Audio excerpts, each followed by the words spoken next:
Hello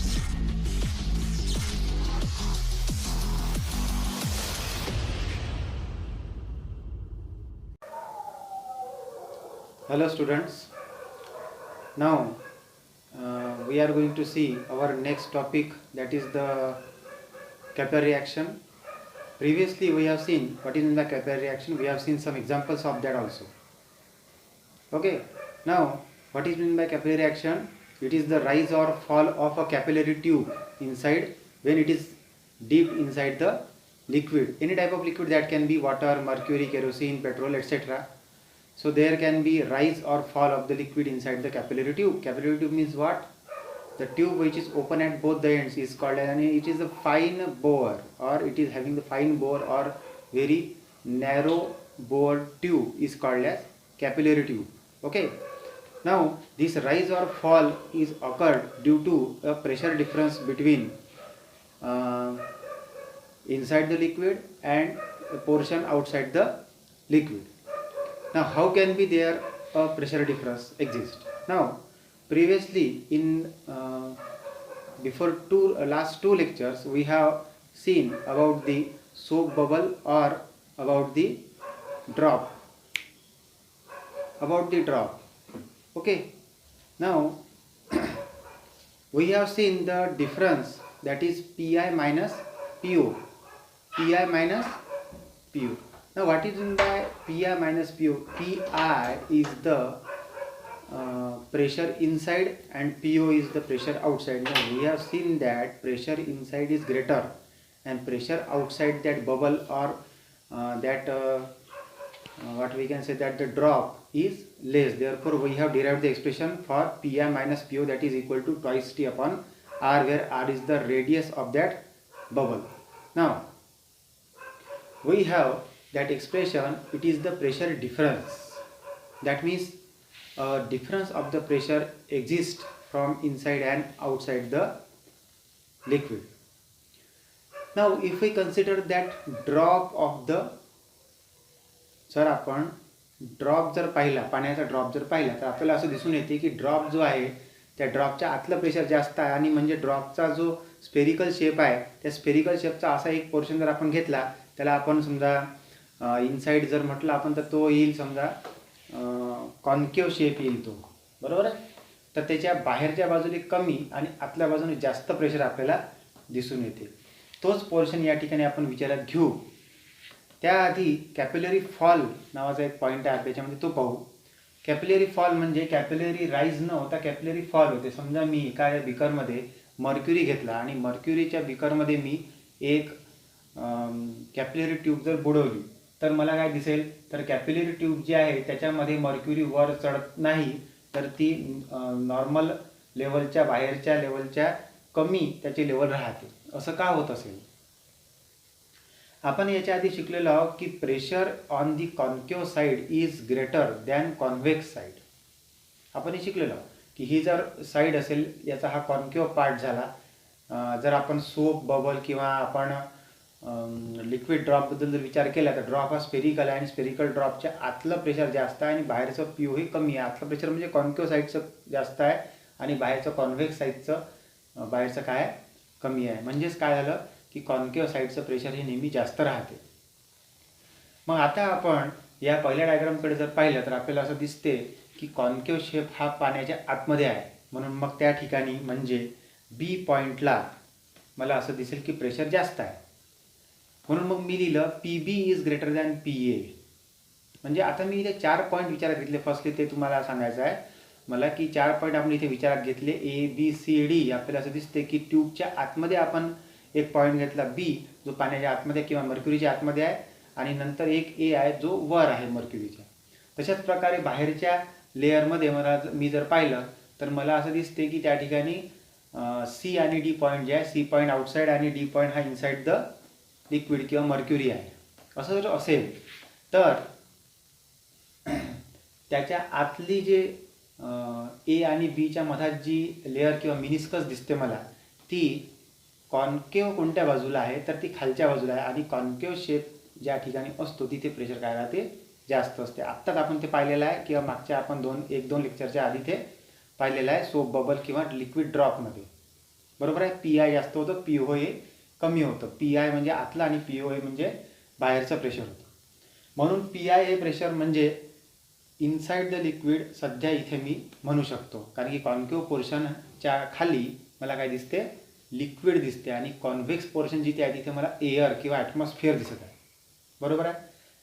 म्हणून मी असं म्हणू शकतो की या ठिकाणी प्रेशर काय आहे, तर आतमध्ये जास्त आहे, म्हणजे बी पॉईंटला जास्त आणि ए पॉईंटला कमी आहे. म्हणून मी काय लिहू शकतो, B A greater than P A greater than P B greater than P A. Now as the pressure at all the points outside the liquid is same, म्हणजे लिक्विडच्या बाहेर तर ॲटमॉस्फिअर आहे, तिथे तर कमी जास्त प्रेशर नसणार. म्हणून मग ए पॉईंटला आणि इकडे जो बाजूला मी सी पॉईंट घेतलेला आहे त्याचं प्रेशर काय असेल, कितीही पॉईंट्स घ्यावर तुम्ही, सगळ्यांचं प्रेशर सगळ्या ठिकाणी प्रेशर काय असेल, just about the liquid same असेल. म्हणून मग P A equal to P C आहे. परंतु सी आणि डी जो आहे तो प्लेन सरफेसच्या खाली दिसत आहे मला, तिथे कुठलं कॉन्केव्ह किंवा कॉन्व्हेक्स सरफेस नाही दिसत आहे, प्लेन सरफेस आहे. म्हणून मग डीच्या ठिकाणी जे प्रेशर आहे तेच सीच्या ठिकाणी आहे, म्हणजे सीचं आणि डीचं प्रेशर सेम झालं. म्हणजे या ठिकाणी ए सी आणि डी तिन्ही पॉईंटचं प्रेशर काय झालं, सेम झालं. अशाच प्रकारे जे लिक्विड ओलं करत नाही त्यावेळेस असं घडेल, म्हणजेच जे लिक्विड सॉलिडला ओलं करत नाही ते म्हणजे काय झालं, मर्क्युरी झालं, त्यावेळेस असं घडेल. आणि म्हणून मी काय सांगू शकतो की या ठिकाणी तिन्ही ए सी आणि डी पॉईंट्सवर प्रेशर सारखं आहे. म्हणून मी बी आणि डी बद्दल जर पाहिलं तर बीचं प्रेशर हे पहिले जास्त होतं आणि एच्या सारखंच प्रेशर सीचं आहे आणि एच्या सारखंच प्रेशर डीच्या ठिकाणी आहे. म्हणून मग P B is greater than P D असं मी सगळ्या शेवटी म्हणू शकतो, जे इथं आपण लिहिलेलं आहे. आणि पी बी जर जास्त असेल तर निश्चितच प्रेशरनी पाणी वर चढेल किंवा खाली येईल, जे की आपण बोलू शकतो. तर प्रेशर जास्त आहे, P B is greater than P D and therefore liquid drops or falls. Okay, म्हणून ते खाली. आता आपण पेज नंबर 42वर बघा. In order to maintain the same pressure the mercury in the capillary rushes out of capillary. Because of this there is a drop in the level of mercury. म्हणजे लिक्विडचं pressure सारखं करण्यासाठी mercury काय करेल, स्वतःची level drop करेल. म्हणून मग त्या ठिकाणी बीच्या ठिकाणी प्रेशर जास्त असल्यामुळे लिक्विड ड्रॉप होईल बीच्या ठिकाणी, आणि म्हणून आपल्याला अशी डायग्राम त्या ठिकाणी पाहायला मिळते. हे लक्षात आलं.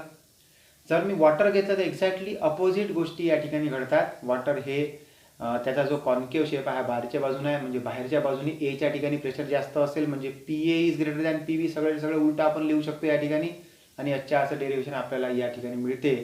आणि म्हणून एच्या ठिकाणी प्रेशर जास्त आहे, म्हणजे प्रेशर सारखं करण्यासाठी राईज ऑफ लिक्विड त्या ठिकाणी आपल्याला पाहायला मिळेल. हे झालं राईज किंवा fall of the liquid, that is capillary action. आता राईज जर होत असेल तर त्याची जी हाईट आहे त्याला जर मी एच म्हटलं तर किती प्रमाणात राईज होईल असं आपण म्हणू शकतो. तर ते एचची व्हॅल्यू आपल्याला काढता येते. पुढं डेरिव्हेशन आपण दिलेलं आहे ते पाहायचं तुम्हाला, इकडे लक्ष द्यायचं आहे त्या डेरिव्हेशनकडे. तर या डेरिव्हेशनमध्ये आपण सुरुवातीला जे शिकलेलो आहोत याच्या आधी, ते म्हणजे pressure difference that is P I minus P O is twice T by R आपण शिकलेलो आहोत. R is the radius of that drop or bubble. म्हणजे कॉन्केव्ह कॉन्व्हेक्स शेपच्या मधात त्याचा जो कॉन्केव्ह शेप आला त्याची जी रेडियस झाली, या ठिकाणी जर मी राईज ऑफ लिक्विड म्हणतो तर तो कॉन्केव्ह शेपच येत आहे, म्हणून त्याची रेडियस आहे असं आपण म्हणू शकतो. त्याची रेडियस त्या कॉन्केव्ह शेपची, कॉन्केव्ह मिनिस्कसची रेडियस आहे ती, जी आपण आर घेतली होती मागे. म्हणून मी त्या ट्वाईस टी बाय आर लिहिताना प्रेशर डिफरन्स आहे. आता हा डिफरन्स म्हणजे वरच्या वाढलेल्या लेअरपासून तर जिथपर्यंत लेअर असायला पाहिजे होती प्लेन तिथपर्यंत असणारा डिफरन्स आहे. मग तो किती झाला तर त्या हाईट आहे याची एच. आणि 11वीमध्ये आपण प्रेशरसाठी एक इक्वेशन शिकलेलो आहोत, एक लॉ शिकलेलो आहोत. ते म्हणजे प्रेशर हे रो जी आणि एचवर डिपेंड असल्यामुळे किंवा जी आणि एचवर डिपेंड असल्यामुळे P is directly proportional to G, P is directly proportional to H.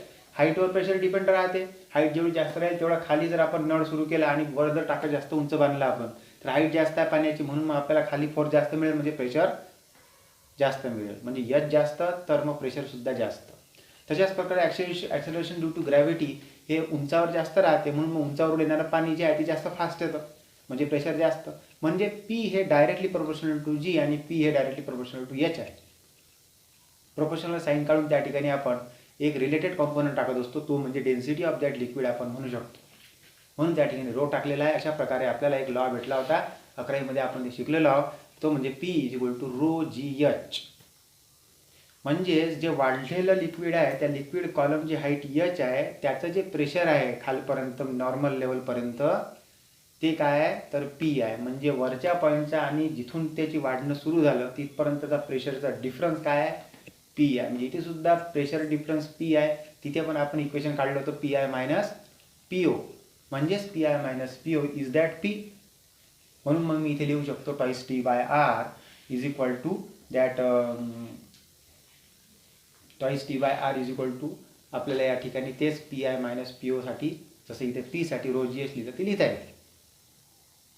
त्याला आपण सॉल्व केलं आणि सॉल्व केल्यानंतर आपल्याला काय भेटत आहे, सॉल्व कसं केलेलं आहे लक्ष द्या इकडे. कॅपिलरी ट्यूब ही मोठी काढून दाखवली मी खाली. या कॅपिलरी ट्यूबमध्ये काय दिसते, कॅपिलरी ट्यूबला एक कॉन्केव पोर्शन त्याची इमॅजिनरी सर्कल मी तयार केला. त्याची रेडियस आर आहे. स्मॉल आर ही त्या ट्यूबची रेडियस आहे. आपल्याला ट्यूबच्या रेडियस आणि कॅपिटल आर या रेडियसमधलं रिलेशन काढायचं आहे. आणि कॅपिटल आरची जी व्हॅल्यू आहे ती आपल्याला या ठिकाणी माहीत नाही, पण आपल्याला स्मॉल आरची व्हॅल्यू माहीत आहे. म्हणून स्मॉल आरच्या स्वरूपात आपल्याला कॅपिटल आरची व्हॅल्यू लिहायची आहे. म्हणून त्या ठिकाणी एक ट्रायंगल तयार झाला. जर खालचा अँगल थिटा असेल तर तो सुद्धा थिटा असू शकतो, आपल्याला माहीत आहे. अल्टरनेट अँगल्स आहेत ते. त्यानंतर तो थिटा आहे तर त्याची ॲडजस्टंट साईड ही स्मॉल आर झाली. म्हणून मी कॉस थिटासाठी काढतो हे. मग cos theta is equal to small R upon capital R. आणि म्हणून मग capital R is equal to R upon cos theta. ही व्हॅल्यू जर मी याच्यात पुट केली तर मला काय मिळालं, H is equal to 2t upon rho G. आणि या ठिकाणी कॅपिटल आर आहे तर तिथे आपण पुट करू small R upon cos theta. तो वर गेला म्हणजे वर झाला तो 2t cos theta upon small R rho into G. म्हणजे आपल्याला इथे स्मॉल एचची व्हॅल्यू मिळाली. कसं सॉल्व केलेलं आहे बघा, लक्ष द्या. इथे आपण काय केलं, कॉन्व्हेक्स पोर्शनला इमॅजिनरी सर्कलमध्ये कन्वर्ट केलं. त्या इमॅजिनरी सर्कलची रेडियस काय होती आपली, ती आपण कॅपिटल आर घेतली, जी आपण त्या ठिकाणी सोप बबलची किंवा लिक्विड ड्रॉपची घेतली होती. त्याच्यात असं इथे इमॅजिन करा. त्याची आपण ती रेडियस घेतलेली आहे कॅपिटल आर. ती आपल्याला माहीत नाही. म्हणून फॉर्म्युल्यामध्ये आपल्याला एच जर काढायचं असेल तर आपण कॅपिटल आरची व्हॅल्यू टाकू शकत नाही. म्हणून आपण इथे एक सिंपल ट्रिग्नॉमेट्रिक ट्रिक्स वापरल्या. काय केलं आपण, त्या आरला नंतर त्या आर जिथपर्यंत आलेला आहे तिथपर्यंत त्याची स्मॉल आर ही रेडियस ऑफ ट्यूब आपण घेतलेली आहे. रेडियस ऑफ ट्यूब आपल्याला काढता येते कारण की ट्यूब आपणच सिलेक्ट करत आहोत, कॅपिलरी ट्यूब. म्हणून मग त्या ठिकाणी स्मॉल आरची जी व्हॅल्यू आहे ती आपल्याला काढता येईल. म्हणून आपण कॅपिटल आरला स्मॉल आरच्या स्वरूपात त्या ठिकाणी लिहिणार आहोत. पुन्हा लक्ष द्या या डायग्रामकडे. मग हा अँगल थिटा आहे जो अँगल ऑफ कॉन्टॅक्ट आहे, बरोबर आहे. हा अँगल थिटा म्हणून वरचा पण अँगल काय असेल, थिटा असेल. तिथून मी समोरची साईड मला पाहिजे नाही आहे तर मला साईडची तिकडली साईड पाहिजे वरची, त्याला स्मॉल आर म्हटलं आपण. म्हणून मग सोबतची साईड म्हणजे ॲडजस्टंट साईड, म्हणून मी काय घेतलं कॉस थिटा. मग cos theta is equal to small R upon hypotenuse म्हणजे कॅपिटल आर. 90 अँगल तिथे तयार झालेला आहे पहा, बरोबर आहे. म्हणून मग त्या ठिकाणी काय म्हणू शकतो मी, small R upon cos theta is equal to capital R. मग कॅपिटल आरच्या जागेवरती व्हॅल्यू टाकली आणि सॉल्व केल्यानंतर आपल्याला एचची व्हॅल्यू मिळाली. ती म्हणजे 2t cos theta upon small R rho into G. Okay, तर सगळ्यांनी हे इक्वेशन वाचायचं आहे, हे इक्वेशन पाठ करायचं आहे. आपल्याला राईज ऑफ कॅपिलरी कसं होते हे वॉटर डीप केल्यानंतर पाहायला मिळते आपल्याला. आतापर्यंत तरी 12वीच्या सिलेबसमध्ये सेकंड एक्सपेरिमेंट सरफेस टेन्शनचा राहत होता आणि एक ॲक्टिव्हिटीसुद्धा राहत होती 3ऱ्या नंबरची. आता अजून त्याचा सिलेबस आलेला नाही. जर ते असेल तर आपण लॅबमध्ये हे सगळं स्थळ डोळ्यांनी पाहू शकतो आणि आपण एचची व्हॅल्यू या फॉर्म्युल्याने काढणार आहे. लक्ष झालं.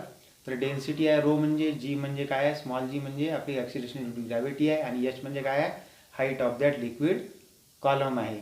आणि आपल्याला माहीत आहे की स्मॉल आर हे त्या ट्यूबची रेडियस आहे, हे लक्षात ठेवायचं तुम्हाला.